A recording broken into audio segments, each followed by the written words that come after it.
This is how I make baked ziti. Boil your pasta, but make sure you leave it just a little bit hard. Then I'm going to make the ricotta. Add half a cup of parmesan cheese and half a cup of heavy cream. Add salt and pepper. After that, I started to make the beef. For the beef, I added adobo, Italian seasoning, garlic powder, onion powder, and a packet of sazon. Let the beef finish cooking, then drain out the extra oil. After that, I add the tomato pasta sauce that I made in another video. I also add the pasta. After, it should look like this. Make sure everything's coated, but leave some pasta sauce behind. When you're going to start putting it together, start with a little bit of sauce, then your meat pasta mixture, some more sauce, half of your ricotta mixture, and some mozzarella cheese. Then you're going to repeat that. And last layer, use the mozzarella that you have to cut. It looks cuter, it looks more bougie. You can cut up how you like. I like to do squares. Add more parmesan, salt and pepper. That goes in the oven at 375 for 40 minutes. I will let it sit for a minute, but my family was really hungry. Then you'll have beautiful ziti. We're gonna make some baked ziti that we can eat now or freeze for later. Now heat up your homemade sauce. Get some ricotta, a whole container in the bowl. Add black pepper, a little salt, dip into your sauce, and pour it on. 2 ladles full. Mix, stir. Locatelli pecorino romano, a handful.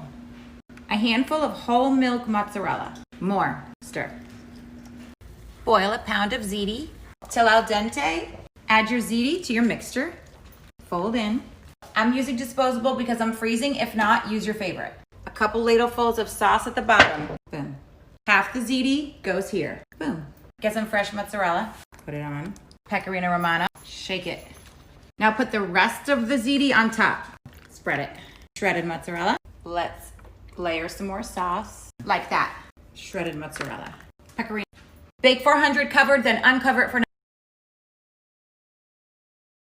This is probably the greatest meal I've ever made. Here's how to make this saucy and creamy baked ziti. Start by sauteing 1 diced onion in a 1/4 cup of olive oil and salt and pepper until soft and translucent.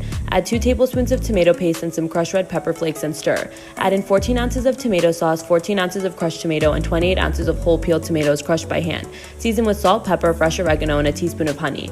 Bring to a simmer and cook for 25 minutes. For the ricotta filling, mix together 16 ounces of ricotta with a 1/2 cup of half and half, about 2 ounces of Parmesan cheese, and salt and pepper.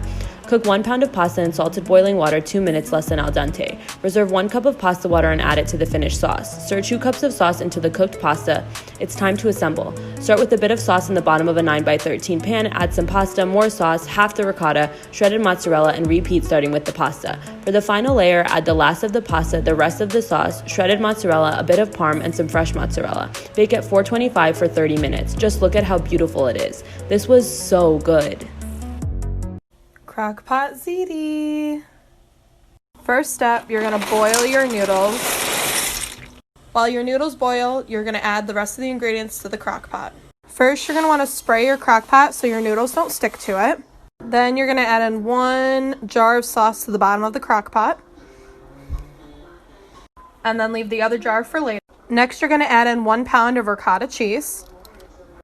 And spread it around. Next, you're going to add some shredded mozzarella to it. Only about half the bag because you're going to use the rest later. I'm also adding in about 1/2 cup of Parmesan cheese. And then mix it all up. Now that your noodles are cooked about halfway, we're going to drain the water and then add them to the crock pot. Now that we added our noodles, we're going to mix around all the sauce and everything to get them covered. And then you're going to add in the other jar of sauce and more cheese. Finally, put your lid on, put it on high, and cook it for about 1 to 2 hours. Enjoy. Using your Instant Pot is the fastest way to make baked ziti. And it's so good. Press saute on the Instant Pot, then add olive oil and garlic, saute for about 2 minutes, then add 2 cups of water. Add salt and 3 cups of dried pasta. Give that a stir, then add 2 cups of marinara sauce, but you don't want to stir it now. Make sure it's evenly covered. Cover the lid and lock it. Make sure it's not on venting, then cook it for 8 minutes, high pressure. Then do a quick release until all the pressure is out, and then open.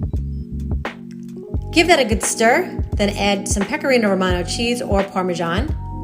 Stir that again and add mozzarella cheese.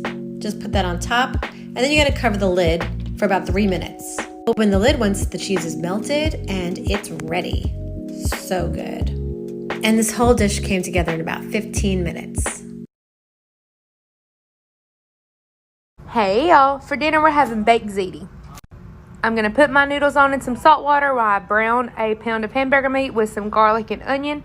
I'm going to mix a tub of ricotta cheese, parsley, an egg, Italian season, garlic powder, onion powder, the works, salt and pepper. I'm going to put my meat in there and a jar of tomato sauce.